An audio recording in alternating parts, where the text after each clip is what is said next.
My dear friend in Christ, a well-known Indian politician in an interview with a news channel blurted out, "Christians want to become a major force in this country. Then where do we stand?" He said this among many other things. This is exactly the same fear that was echoed even during Jesus' time over 2000 years ago when Jesus was accused of leading a revolt against the Roman government. But Jesus gave them a fitting reply that is worth reflecting over. He said, "My kingdom is not of this world. If my kingdom was of this world, my followers would have taken me by force and made me a king." It is important for us Christians to make it more and more clear by the example of our lives to people around us that we are not working to establish a political kingdom or a party or control. We are working to spread the message of love, the message of peace, and the message of justice to all people, regardless of what religion people profess. Here's an incident about Queen Victoria. She would at times get away from the palace to visit the homes of the poor people. She once visited the home of an old grandma. After the visit, the naughty boys in the neighborhood who used to make fun of her because she always called the name of Jesus, they asked her, "Grandma, now tell us, who was the most important guest who visited your house?" They eagerly expected her to say Queen Victoria, so that they could catch her this time for not giving importance to Jesus. But promptly, the old grandma replied, "Queen Victoria." And they said, "Now we caught you." But she told them, "You naughty fellas, you guys are real nuts. Queen Victoria is the most important guest who visited my house. Why should I say Jesus when he lives here and is part of my family? He's not a guest." Yes, my dear friend in Christ, we celebrate Christ as our King. To proclaim Jesus as King of the universe and King of our families, of our homes, of the communities we live in, and to feel the presence of this King constantly. General Dobbie, British commander, was stationed in the Holy Land during the First World War in 1916.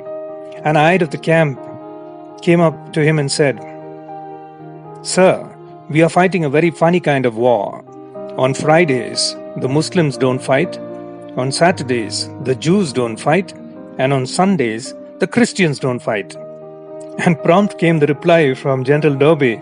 He said, "Then go, find the 4 other religious groups that don't fight on Monday, Tuesday, Wednesday, and Thursday, and we will have world peace."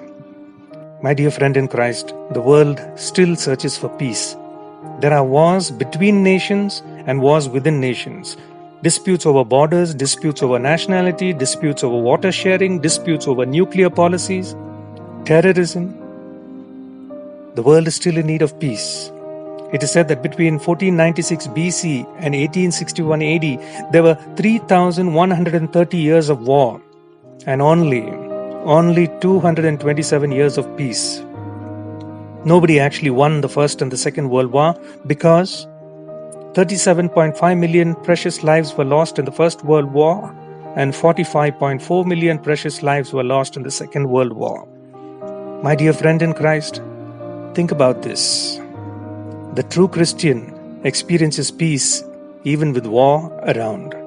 The great truth is, even as the world is tormented by war, those who proclaim Christ as King experience peace in their hearts, in their relationships, in their families, in their communities. It's like a lady who said, "Why should I leave my rocking chair and go into the safety bunkers when my Lord Jesus is awake? I have nothing to fear." Peace is something that comes when we sign a treaty with Christ Jesus as our King. But my dear friend in Christ, we cannot proclaim Christ as our King if we are busy building our own kingdoms on caste, kingdoms based on language, community, social status, power, influence, intellectual pride. We must humble ourselves. That is what we say in the Lord's Prayer. Thy kingdom come. May our prayer be not my kingdom come, but your kingdom. May our prayer be not my kingdom, Lord, but your kingdom. May you have a good and godly day.